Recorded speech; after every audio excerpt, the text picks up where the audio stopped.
우리 사도행전 1장 8절 말씀 읽고 시작하겠습니다. 사도행전 1장 8절 여러분 다 아시는 거죠? 네. 오직 성령이 너희에게 임하시면 너희가 권능을 받고 예루살렘과 온 유대와 사마리아와 땅끝까지 이르러 내 증인이 되리라 하시니라. 아멘. 예. 여기서 우리가 증인이 되어지는 이 동사가 굉장히 중요한 동사예요. 내가 증인할 게가 아니라 증인이 되는 거예요. 그래서 증인이 뭔가를 한번 짧게 생각해 보고자 합니다. 증인이라는 게 뭔가. 여러분, 증인이라는 거는 현장에 있어야 증인이 되죠. 어떤 사건의 현장에 내가 있었다, 내가 봤다, 이제 이렇게 해서 증인으로서의 자격을 갖추는데, 근데 이제 그걸 증명하려면 쉽지가 않아요. 요번에 정치적인 큰 사건이 있었잖아요. 관심들이 없으시고. 네. 네? 이 아무개라는 사람의 재판을 하는 데 있어서 어마어마한 증인 채택과 무슨 과정이 굉장히 대단했었더라고요. 그래서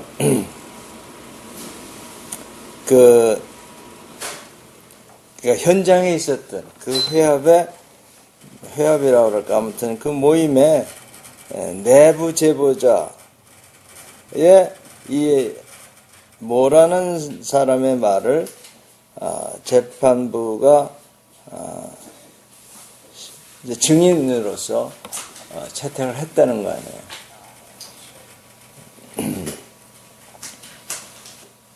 근데 증인으로서 그 재판부가 인정한 그 이유가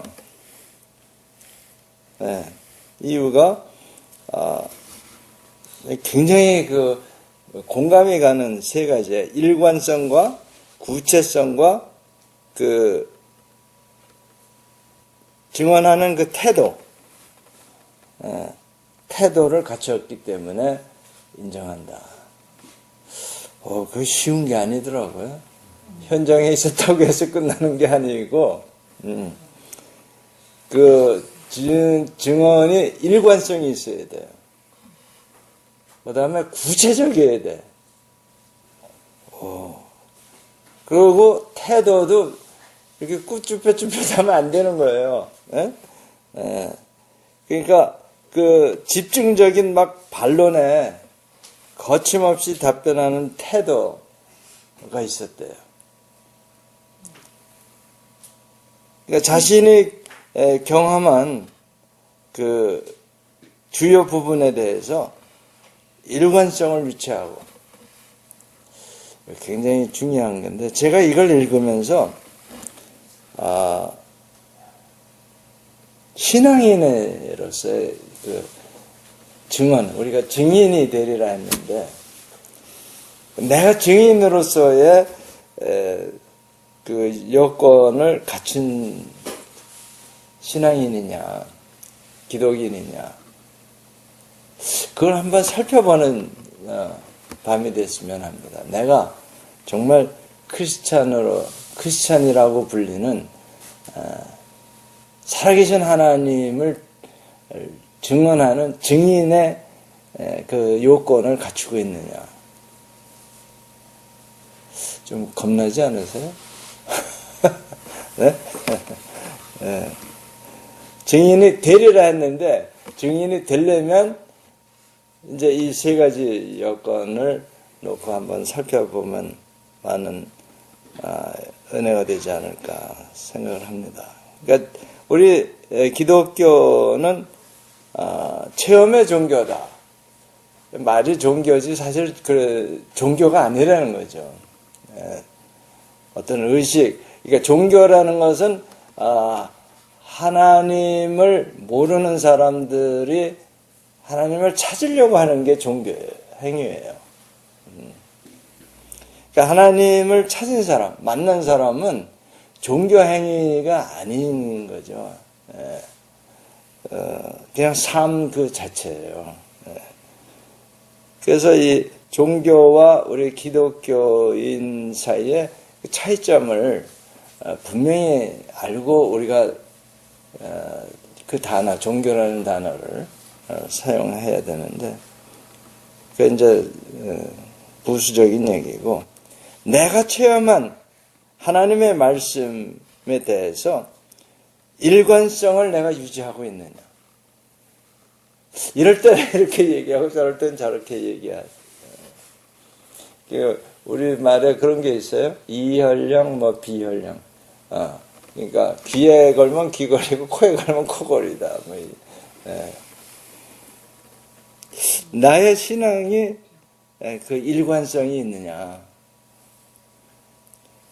그 다음에 이 재판부의 말에 의하면 조직활동 과정에서 겪은 많은 일화들을 구체적으로 설명했다는 거예요.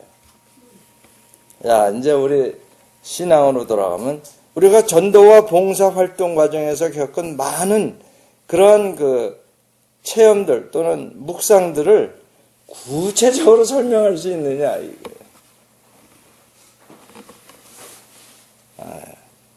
물론 있으실 거예요. 근데 그게 얼마나 되느냐도 또 문제예요. 그 다음에 이것을 이제 사람들이 잘 받아들이지 않으려고 막 반론을 제기하고 공격을 할 때, 집중적으로 그것도 공격을 할 때 확신에 찬 자세로 임하고 있느냐.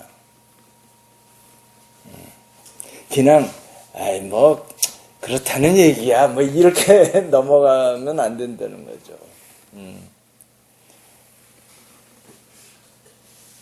정말 내 목에 칼이 들어와도 이거는 확실한 거다.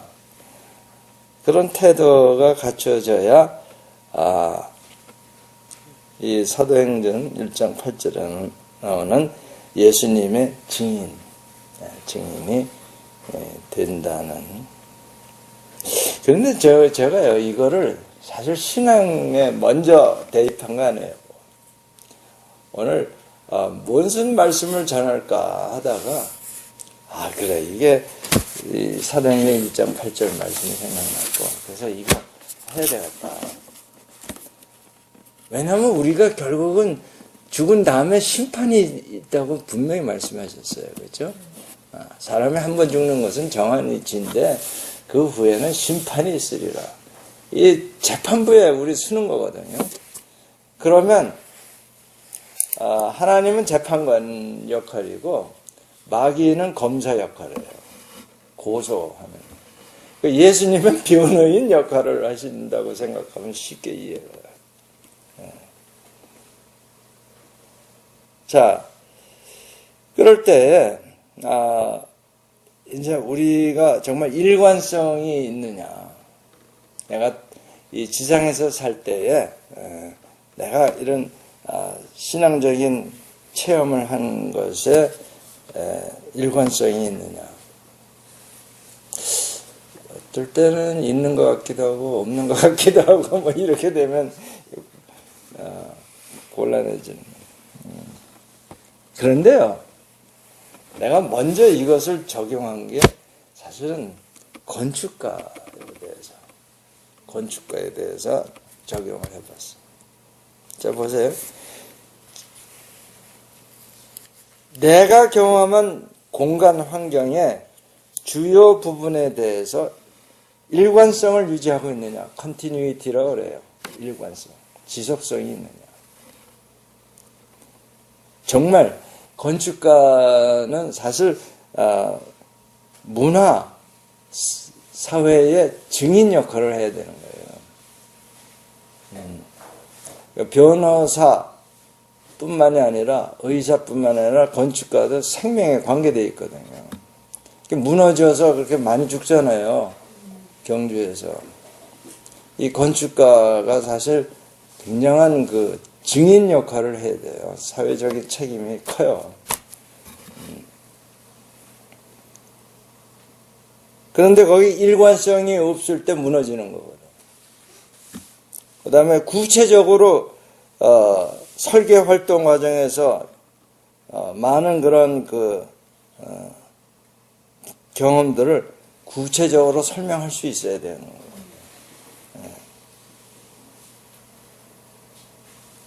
그리고 어떤 공격에도 확신을 가지고 답변할 수 있어야 돼요.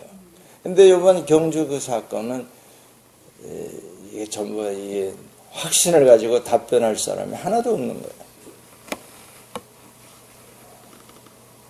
그러니까 이게 우리의 삶이 사실은 증인으로서의 삶을 사는 거예요, 사실은. 꼭 크리스찬만이 아니고 또는 이런 범죄 이런 것만이 아니라 전문인들도 사실은 증인으로서 그러니까 선사하잖아요, 사실은.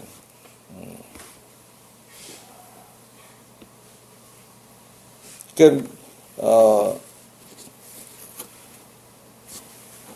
아무튼 우리가 삶에 있어서 그럼 이런 전문가 소위 전문인만 이런 게 필요하냐면 사실 모든 사람이 다 필요한 거예요.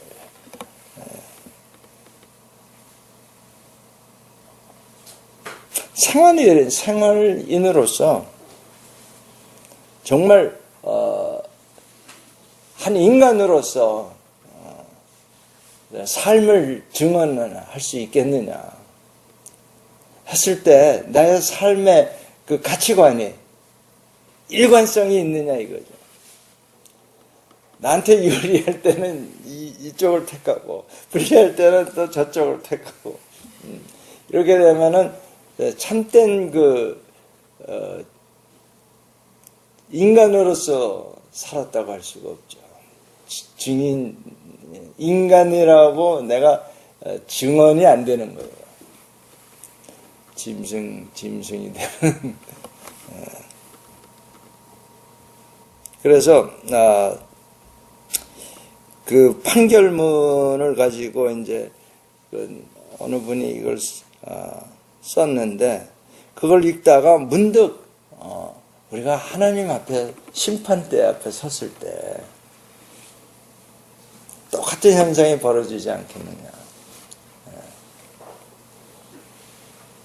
그러면 이 사탄이 내가 죄를 아는데 제가 이러고 저러고 저러고 이래서 얘는 지옥이 행위 맞다. 영벌을 받아야 된다라고 이렇게 고소를 할 때 예수님께서 뭐라고 하실까? 준비해야 돼요. 예수님도 이 공의의 하나님이기 때문에 덮어놓고 그냥 없던 걸로 해. 이게 안 해요. 영의 세계도 더 빡세요. 그러니까 사탄이 공격할 때 정당성이 있으면 하나님도 인정을 할 수밖에 없는 거예요. 그 공의, justice, righteousness고. 그러니까 그 욥기에 잘 나타나 있지 않습니까?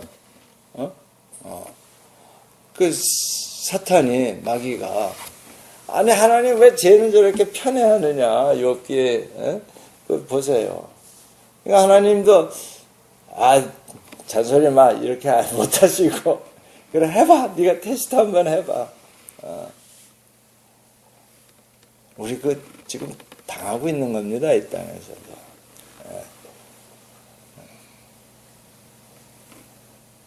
또 반대로 하나님 왜 쟤는 맨날 그렇게 고생하고 막 힘들게 살게 합니까? 아니 잘못된 거 아닙니까? 특히 북한에 사는 우리 동포들을 생각할 때요 정말 그런 항의가 들어갈 수 있어요. 아니 왜 남한 놈들 더 못됐는데 편안하게 잘 살게 해주고 북한 사람이라고 무슨 죄가 있길래 그렇게 고생을 하면서 살아야 됩니까? 라고 하지 않을까? 마귀가. 뭐라고 답변하겠어요? 그러니까 사탄은 아무튼 이래도 탈, 저래도 탈, 아무튼 고소하는 직업이 이 마귀의 직업이에요. 딱 북쪽의 사람들 하는 거하고 공산주의자들이 하는 거하고는 너무나 비슷해요. 이렇게 얘기하면 저쪽 이제 꼬리 갖고 얘기하다가 불리하면 머리 가지고 얘기하고 그래 머리 가지고 얘기하다 보면 또 꼬리 얘기 나오고 굉장히 뭐라 그래 카닝하다 그러죠. 자, 우리가 그러면 어떻게 증인의 삶을 살 수 있겠느냐? 어떻게 하면 그리스도 예수의 그 살아계심을 하나님을 증언할 수 있느냐? 그게 안 되면 전도를 못하죠. 그게 안 되면 내가 봉사한다는 게 이게 보통 힘든 게 아니죠. 그리고 억울한 게 너무 많아요. 그렇게 되면. 왜 나만 이렇게 봉사해야 돼? 먼저 이렇게 되는 거예요. 아니 뭐한데 나만 그렇게 그러니까 베트남까지 간 걸 치면은 40일이 될 거예요, 제가. 왜 나만 그렇게 더군다나 나이 먹은 나만 이렇게 돌아다니고 힘들게 해야 돼? 가는 데마다 문제 다 투성이고.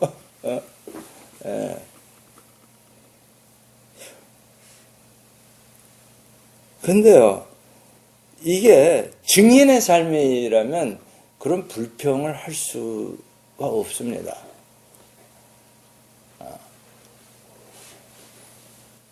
말하자면 증인의 태도는 일관성이 있어야 돼요. I'm happy all the day, all the time. 항상 기뻐해야 되는 거고 모든 일에 감사해야 되는 거고, 그렇죠? 쉬지 않고 기도해야 되는 거고,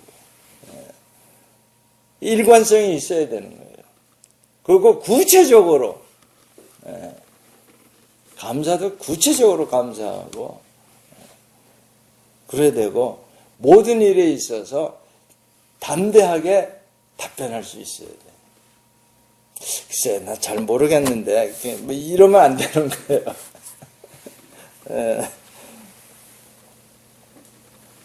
자, 우리가 뭘 증언합니까? 하나님이 살아계시다는 걸 증언하는 겁니다. He is alive, not dead. God is not dead. He is alive. 우리 영어로 된 복음성가 80년대 한참 불리던 가사인데 하나님이 살아계시다는 걸 우리가 증인으로서 말할 수 있어야 돼요. God is alive. 이담회가 아니라 지금 여기에서 지금 이 자리에 살아계신 예수님, 함께 하시는 예수님을 우리가 증언을 할 수 있어야 그게 교회예요. 오늘 아침에 제가 그 카톡 말씀 먹기라고 하죠. 5시. 거기에도 제가 맨 코멘트를 달았는데 성령이 함께 하시지 않으면, 즉 살아계신 하나님이 증언되지 않으면 그건 교회가 아닌 거예요. 성령한 그런 그 성스러운 곳이 아닌 거예요. 그래서 증언이라는 게 영어로 테스티머니라고도 하는데, 하나님의 살아계심이 증언이 될 때, 그러니까 모든 민족에게 이게 증언으로 확정이 될 때에 다시 오시겠다. 그래서 제 소속인 그 얼라이언스 그 교단, 크리스천 앤 미셔너리 얼라이언스에서 왜 그렇게 19세기서부터 그렇게 unreached people, 미전도 종족을 찾아다니면서 복음을 전했냐면 예수님이 빨리 오시도록. 그런데 그러면 우리가 이거를 말로써 한다고 해서 이게 받아들여지느냐? 어때요? 그렇게 해서 전도가 됩니까?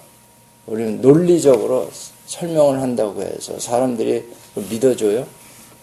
아닙니다. 인간의 언어로 해서 하는 증언이 아니에요. 삶으로 나타나야 돼요. 저 사람을 보니까 정말 하나님이 살아계심을 알겠노라. 그렇죠? 아브라함을 보니까 아말렉 왕이 보니까 야, 너 정말 네가 믿는 하나님 살아있는 것 같다. 또 누구예요? 그 조셉을 보니까 보디발이 보니까 야, 너 보니까 정말 하나님 살아계신 거 내가 알겠다. 느부갓네살 왕도 다니엘 사자굴에서 하나도 다치지 않고 나오는 걸 보니까 네 하나님이 정말 살아있는 하나님이다. 진짜다. 뭐예요? 표적이 따라와야지. 인간의 할 수 없는 능력이 따라와줘야 돼요. 그러니까 병든 자가 일어나고, 그렇죠? 정말 독을 마셔도 해를 당하지 않고, 이런 그런 표적들이 따라와줘야지. 그렇지 않고서는 그게 증언이 이게 이제 영적인 거기 때문에 이 말로만 해서는 되지 않는 거예요. 그러니까 우리의 삶에서 하나님의 능력이 나타나고 있느냐? 믿는 자들에게 표적이 따라야 돼요. 예수의 이름으로 기도했더니 귀신이 나가는 표적이 따라야 돼요. 그리고 기도를 했더니 새 방언을 말하는 거예요. 억지로 랄랄라 이렇게 해서 되는 게 아니라 그냥 같이 기도했는데 갑자기 이상한 말이 터져 나오는 거예요.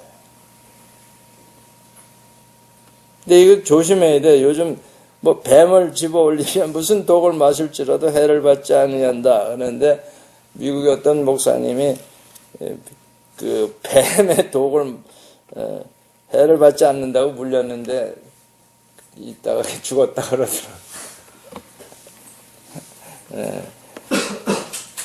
병든 사람에게 손을 얹은즉 나으리라. 표적이 따라야 됩니다. 여러분이 이 능력을 하나님이 다 주셨어요. 근데 문제는 안 믿어. 이건 내가 믿어야지 해서 믿는 게 아니라 막 믿어지는 믿음이에요.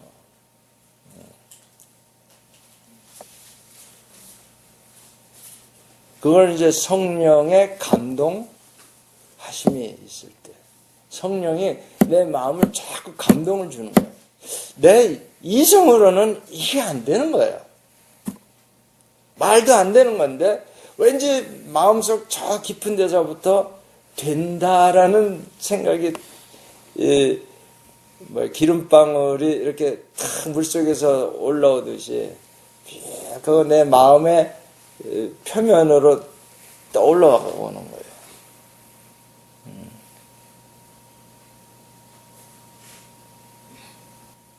예수님이 증인의 삶을, 하나님을 증거하는 삶을 사셨는데 말씀의 뒤에 표적이 따랐어요.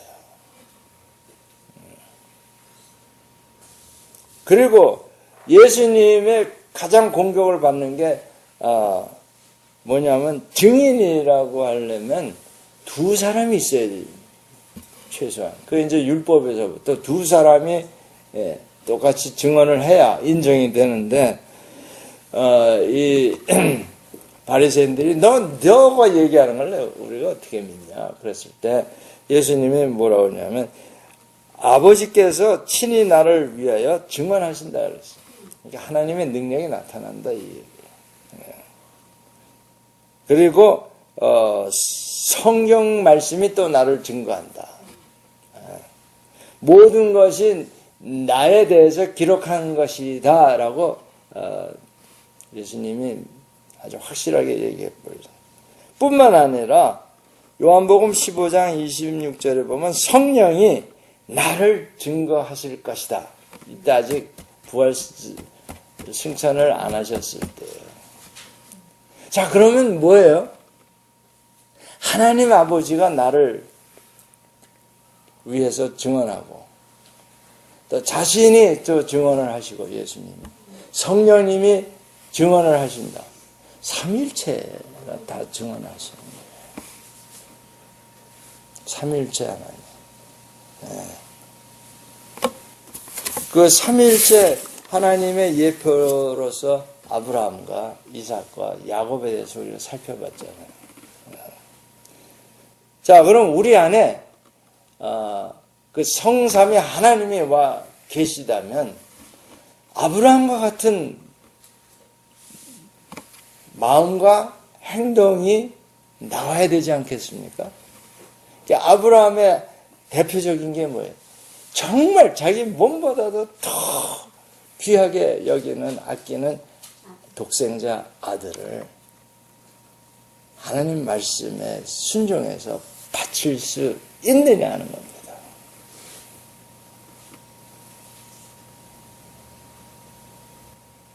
또 이삭과 같은 태도가 우리 안에서 있느냐 이거죠.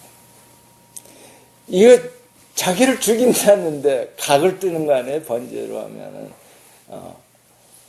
근데 그 위에 순순히 제단 위에 올라앉도록 무저항해. 다시 말해서 뭐냐면 거기까지는 아니라도 주를 위해서 내가 손해보는 삶을 살고 있느냐.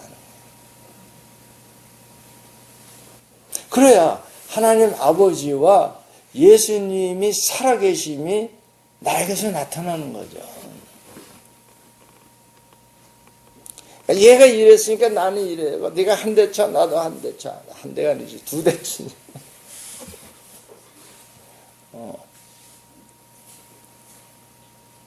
그러면 증인의 삶을 산다라고 할 수가 없죠.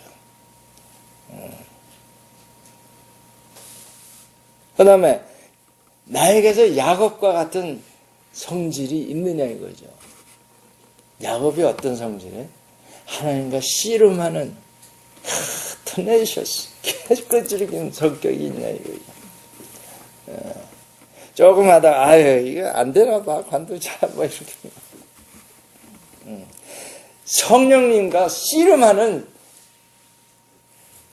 오늘 그 금요 철야 기도회가 되느냐 이게. 새벽 기도에 정말 말할 수 없는 탄식으로 하면서 기도가 터져 나오냐 이거죠. 성령님이 그렇게 나를 인도하시느냐. 성삼위 하나님이 나에게서 살아계심이 나타나느냐. 즉 뭐예요? 성육신이 되어 있느냐 이거예요.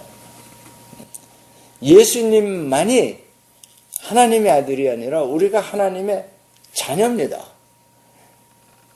그러니까 예수를 영접하는 자, 곧 그 이름을 믿는 자에게는 하나님의 자녀가 되는 권세를 주셨다. 그렇다면 당연히 우리의 삶이 예수님이 이 육신을 입고 이 땅에 오셨듯이 우리는 조금 순서가 달라요. 우리는 육신으로 먼저 왔고 성령이 우리 안에 임하셨어요. 결과는 마찬가지가 돼야 되지 않겠느냐 이거죠.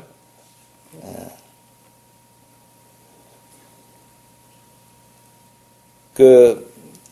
비에트남에 우리 제자들이 개발업을 시작해서 하나님 은혜 가운데 지금 굉장히 참 활발하게 사업들을 하고 있는데, 거기 이제 고민이 그거예요. 한 졸업생이 묻는데, 성령 쪽에 강한 목사님은 먼저 하나님의 나를 구하라 이렇게 가르치고, 또 그렇지 않은 사람은 먼저 열심히 너희가 노력해야 하나님도 도우신다 이제 이러는데 어느 게 맞느냐 이거예요. 저의 답이 성육신이 돼 있느냐.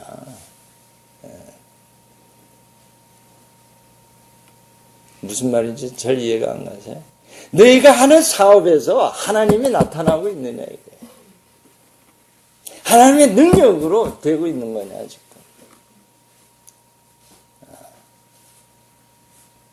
잘 된다고 해서 그게 다 하나님이 하시는 거 아닙니다. 그러니까 굉장히 조심해야 돼요. 사업이 잘 된다고 해서 하나님의 축복이라고 간단하게 생각하면 아닐 경우도 있어요.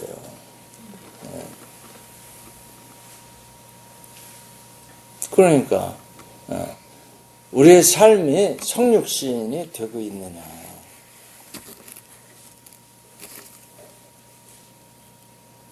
하나님 아버지가 나를 위해서 증언을 하시고, 예수님이 나를 위해서 증언해 주시고, 성령님이 나를 위해서 증언을 해 주시고 있느냐 이거예요. 그렇다면 나의 처지와 나의 형편이 어떠할지라도 상관이 없는 거예요. 그럴 때 사실 순교가 가능한 겁니다. 내가 죽든지 살든지 주님의 영광이 나타나기만 하면 된다라는 마음을 갖게 되는 거예요. 주를 위하여 죽든지 살든지. 근데 내가 이제 살기가 귀찮아서 그만 살자 이건 아니에요.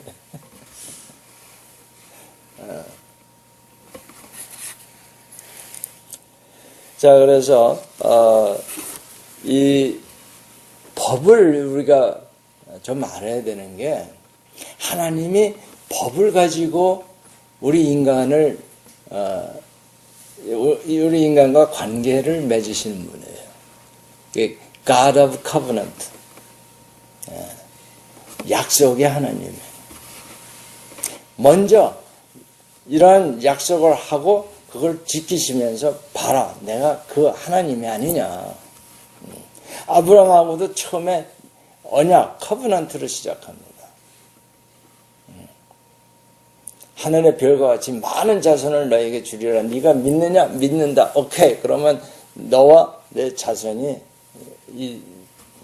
이렇게 많이 창성할 것이다 라고 약속을 하시고 지키시는 거예요. 약속을 항상 미리 하시고 그 다음에 그걸 이루시면서 봐라, 내가 너의 하나님이 아니냐. 그래서 그 약속을 하나님이 선지자를 보내서 선지자의 입을 통해서 미리 선포하게 하고 그것이 이루어지는 걸 보여주시면서 증언을 하시는 거예요. 내가 정말 너희 하나님이다. 그러니까 예수님도 너희가 내 말을 못 믿는 건 어쩔 수 없이 너희 죄인이니까 하는데 내를 통해서 일어나는 그 표적을 보고는 믿어라.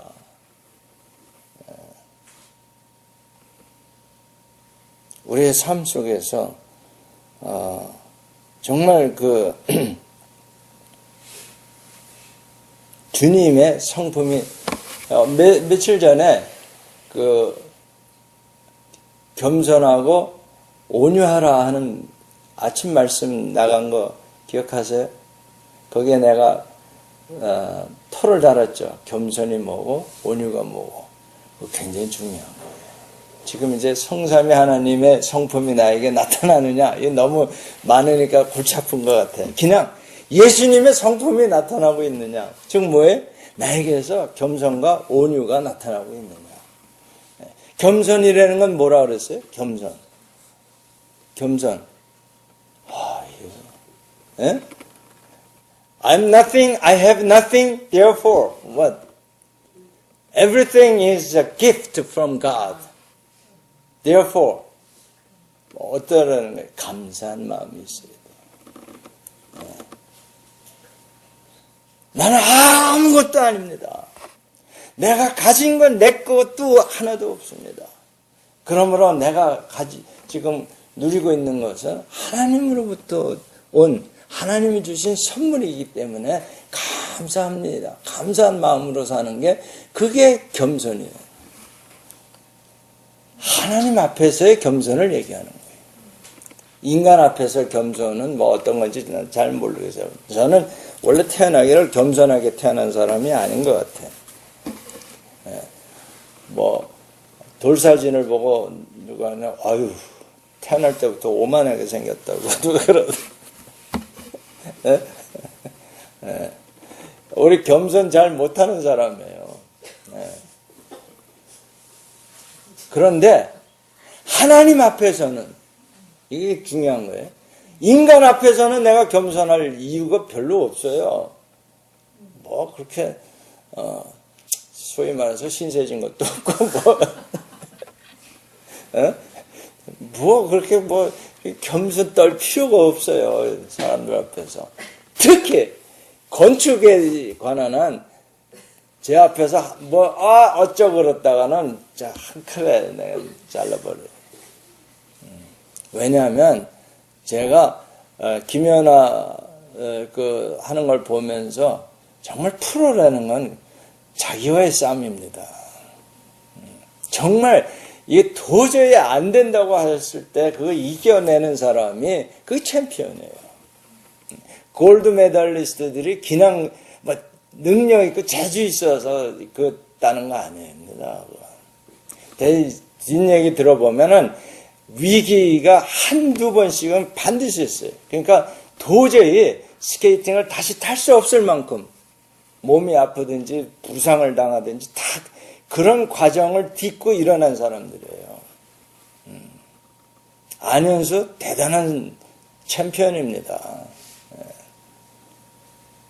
그 역경을 딛고 일어서는 그거야말로 세먼 같은 사람들이야. 강물을 막 역행해서 올라가는 멋있잖아요. 가다가 뭐 곰한테 잡혀 죽는 한이 있더라도 나는 그래도 뭐 했노라 한번쯤 시도라도 해보고 뭐 꽥소리를 이제 요즘 사람들 크리스찬들이 너무 이 매가리가 없어요. 그냥 다 뭐 그냥 그거 겸손 아닙니다. 그건 비굴이에요. 비굴. 비굴한 거하고 겸손하고 이게 혼돈이 돼가지고. 그러나 자기가 그 전문인으로서의 그 자긍심은 갖되 하나님 앞에서는 그것도 nothing이에요. 제가 뭐 여기저기 뭐 돌아다니고 요번에 무슨 뭐 참 하나님 은혜로 좋은 그런 그 선물들을 많이 주셨지만 그게 다 뭡니까? 하나님이 하시는 거지. 쉽게 얘기해서요. 차비만 해도 엄청난 저로서는 감당이 안 되는 금액입니다. 그거 다 하나님이 주셔서 이렇게 저렇게 해서 다닐 수 있는 거죠. 그리고 사실은 이번 여행에 굉장히 힘들었어요. 나는 아직도 정말 내 건강을 걱정해 본 적이 없는데 갔다 와서 내 몸에 일어나는 현상을 보니까 이제는 나이에 맞춰서 여행 다녀야 되겠다. 하나님이 하시도록 하는. 그래서 온유는 뭐냐? 온유. 나의 그 모든 권한이 있습니다, 사실. 남편으로서, 아버지로서, 무슨 교수로서 권한이 있죠. 학생들 점수 내 마음대로 올렸다 내렸다 할 수 있는 권한이 있습니다. 뭐 누가 뭐래도 간에 나 얘 그 F야 그러면 F인 거예요. 요번에 제 뭐 심판관 연하에 대해서 뭐 불공정하고 뭐 박했고 하는데 그 심판이 가진 권리입니다. 어쩌겠어요. 그 사람의 권리를 행사하도록 부여한 건데 심판을 잘못 뽑은 거지. 그런데 그 권한을 저희가 가진 권한이 있습니다. 이거를 하나님 앞에서 내려놓는. 그러면 어떠냐? 내 안에 계신 그 성령님이 능력을 발휘하십니다. 내 권리를 포기할 때 내 안에 계신 예수님이, 성령으로 오신 예수님이 능력이 나타나 버려요. 그러니까 그게 온유하다. 저는요, 그 성격이 그렇게 부드러운 사람이 지금도 아닌데 그래도 많이 부드러우신 거예요. 그런데 성경을 읽으면서 모세가 온 지면에 가장 온유한 자라고 하나님이 말씀하시는 거예요. 그걸 읽으면서 모세가 온유하다면 그것도 지상에서 제일 뭐 가장 온유한, 나는 그 할아버지다. 왜요? 모세 성질이 불같은 사람 아니에요. 이제 자기 민족 의식을 가진 것까지는 좋은데 그 에집트 그 병사 한 대 쳐가지고 그 뭐 왕자 황태자 노릇하려면 모든 걸 다 갖춰야 되거든요. 그것도 무슨 특수 그 무술을 배운 모양이야. 예. 그런 성격이 인간적으로 보면 온유한 게 아닙니다. 그렇죠? 불같은 성격이 무슨. 그런데요, 뭐예요? 자기 권리 다 포기하죠. 80세. 그 다음서부터 하나님의 능력이 얼마나 많이 나타납니까? 모세를 통해서. 그게 온유한 거예요. 내가 이걸 깨닫는데 몇십 년 걸렸어요. 온유라는 뜻이 뭔가를. 우리가 생각하는 세상적인 그 정의하고 성경에서 말하는 그 뜻하고는 거리가 먼 게 굉장히 많습니다. 그래서 사람들이 오해를 해. 그래서 사람들 앞에서 이게 겸손이고 온유하고 그냥 이게 싸움 안 하고 이게 두리뭉실하게 넘어가는 사람, 저 사람은 성격이 온유해. 인간적으로는 그럴 수 있어요. 그러나 우리가 얘기하는 것은 뭐예요? 하나님 앞에서 겸손하냐? 하나님 앞에서 온유하냐? 겸손하고 온유하면 어떻게 돼요? 얻는 게 뭐예요? 겸손하고 온유하면 이게 모르니까 안 하는 거예요. 쉼을 얻느리라. 쉼을 얻느리라. 마음이 다 불안해. 왠저래? 겸손하지 않고 온유하지 않기 때문에 그래. 즉 내가 살아계신 하나님을 증거하려면 온유하고 겸손해야 돼요.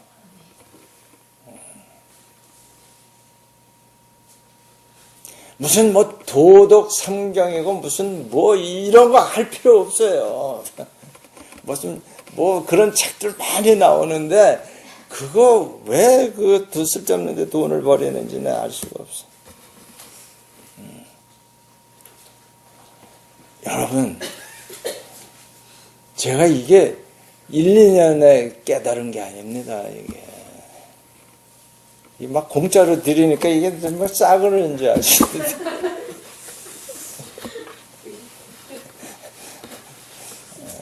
그래도 뭐, 공짜로 얻었으니, 거저 받았으니, 거저 드리긴 하는데,